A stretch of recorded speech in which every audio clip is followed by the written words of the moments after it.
บ่มีเงินฮอด100 ล้านอย่าคิดเฮ็ดธุรกิจปลาพี่น้องเฮ็ดการเกษตรเกี่ยวกับการเลี้ยงปลาบ่ได้ง่ายพี่น้องอย่างที่พี่น้องคิดเนาะคือมันใส่เงินหลายพี่น้องเรื่องสบายนี่ที่นะบิลลี่คิดว่ามันสบายเนาะแต่ว่ามันใส่เงินหลายพี่น้องคือบิลลี่เนาะบิลลี่ต้องได้ซื้อที่ดินตัวนี้ตอนนึงบิลลี่บ่มีที่ดินเนาะบิลลี่อยากเลี้ยงปลาแต่บิลลี่ก็คิดว่าบิลลี่มีเงินพอเนาะแต่ที่จริงมันใช้เงินหลายกว่านั้นพี่น้องซื้อที่ดินกับประมาณ100,000 บาทแล้วเนาะอันนี้บิลลี่ซื้อที่ดินนี่ประมาณ100,000 บาทตอนนั้นเนาะ100,000 บาทประมาณ60 ล้านเนาะพี่น้อง60 ล้านกีบเด้อประมาณ60 ล้านบาทได้100,000 บาทแล้วก็ต่อมาบิลลี่เฮ็ดอะไรบิลลี่จ้างเขาเจ้าจกเนาะพี่น้องบิลลี่จ้างเขาจกน้องปลาเนาะก็ประมาณ20 ล้าน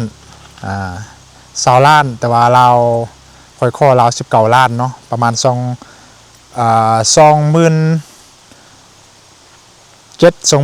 เนาะบาทเนาะพี่น้องประมาณนั้นแหละ19 ล้านกีบเนาะพี่น้องเนาะ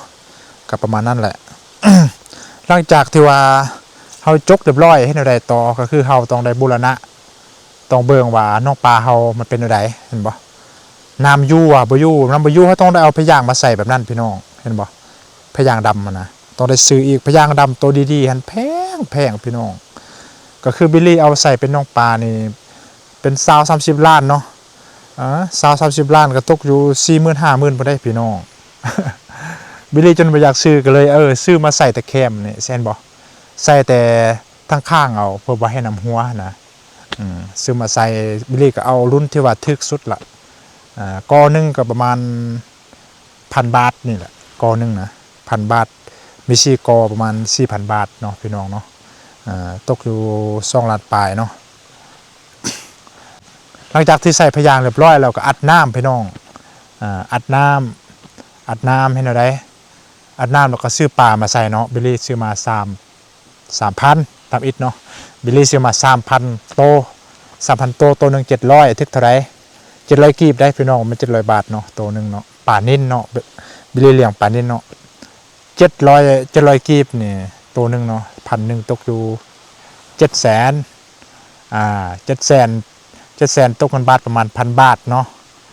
โอเค1,000 บาทปานนี้ 3,000 ถึงอยู่ 3,000 บาทเนาะพี่น้อง3,000 บาทแต่ว่าบิลลี่มาปล่อยหั่นบิลลี่ใส่ปล่อยพิธีบิลลี่แกะปะทงนึงหั่นปล่อยในนึงแล้วก็ปะนะประมาณ 4-5 นาทีตายพี่น้องตาย1,000ยังเหลือเท่าใดยังเหลือยังเหลือแต่ประมาณ 2,000 นี่แหละบิลลี่ปล่อยนะบ่พอบิลลี่ก็กราบขี่ไปร่วมใส่เมืองแบงเนาะประมาณ30-40 หลักพี่น้องแล้วก็ซื้อมาอีก 1,500 แล้วก็ตกอยู่ 1,000 ปลายบาทแล้วพี่น้อง1,000 ปลายบาทอีกละ1,500เนี่ยแหละมาใส่อีกหลังจากที่ว่าเขาใส่แล้วเนาะโตที่นักที่สุดก็คือหัวอาหารพี่น้องเขาปล่อยปลาแล้วก็ยังหัวอาหารบัดนี้บ่มีหัวอาหารปลาเขาก็อยู่บ่ได้พี่น้องเนาะซื้อหัวอาหารมามันจะมีแบบตอนน้อยเนาะน้อยที่ว่าน้อยกว่านี้นะก็มันจะมีอาหารฟุ้นพี่น้องมีอาหารฟุ้นอาหารคือห่ำนะคือห่ำให้หมูให้นั่นกินเนาะพี่น้องอาหารคือห่ำซ้ำห่ำละเป่านึงอะล้านนึง1,000 ปลายบาทคือกันเนาะพี่น้องเนาะ1,000 ปลายบาทเนาะ 1,500 พี่น้อง 1,500 ต่อเป่าบิลลี่เอาเป่าเดียวแล้วก็มีตัวอาหารใหญ่ตัวที่ว่าเขาเลี้ยงใหญ่ประมาณซ้ำนี้เนาะหรือว่า2 นิ้วเขาจะให้อาหารอีกแบบนึงมันจะซ้ำเม็ดงาเนาะเมล็ดเขาเรียกอะไรเม็ดงาภาษาไทยบ่ฮู้เนาะก็คือมันจะใหญ่กว่านั้นหน่อยนึงเนาะเขาซื้อตัวนั้นมาเป่านึงประมาณ700,000นี่แหละ800,000นี่บ่ประมาณ 4-5 เป่านี่แหละ4-5 เป่าก็ตกอยู่ประมาณ4 ล้านพี่น้อง4 ล้าน4 ล้านถ้าเป็นเงินบาทก็6-7-42เนาะประมาณ5,000 ปลาย 5,500 เนาะ 5,000 ปลายบาท 5,000ใบบาทหลังจาก5,000ใบบาทท่านได้อีกป่ะนี่มันจะมีเบอร์2เบอร์3อีกนะพี่น้องมันจะเรียงตามลำดับได้ใหญ่ซ้ำนี้อาหารประเภทหนึ่งใหญ่ซ้ำนี้อาหารประเภทหนึ่งแล้วก็ใหญ่กว่านี้นิดนึงเด้ประเภทหนึ่งอีกใหญ่อีกประเภทหนึ่งเนาะแต่ว่าบิลลี่ตัดทิมเบอร์2เนาะบิลลี่บอกไว้บิลลี่เอาเบอร์3มาใส่เลยเนาะบิลลี่เอาว่าจะเอาต้นนึงเนาะเอาต้นนึงมาเบิ่งเนาะ3,000ปลายก็น่าจะพออยู่เนาะพันต้นนึงก็ตกสิอยู่18 ล้านปลายเนาะ18 ล้านปลายก็ประมาณ27,000 28,000เนาะบาทเนาะพี่น้องประมาณ27,000 28,000 บาทนี่แหละพี่น้อง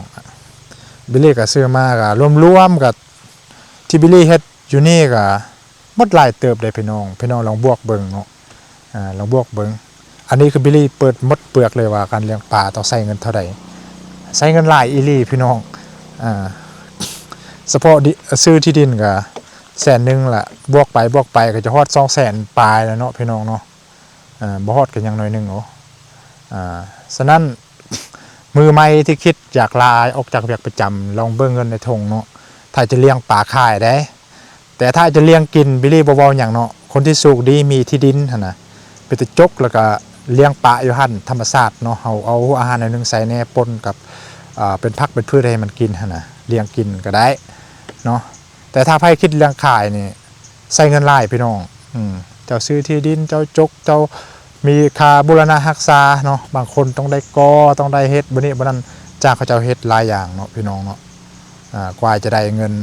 จากการเลี้ยงปลาก็บ่แม่นของง่ายเนาะพี่น้องเนาะมันเบิ่งอาจจะง่ายแต่มันก็บ่ได้ง่ายเนาะพี่น้องเนาะ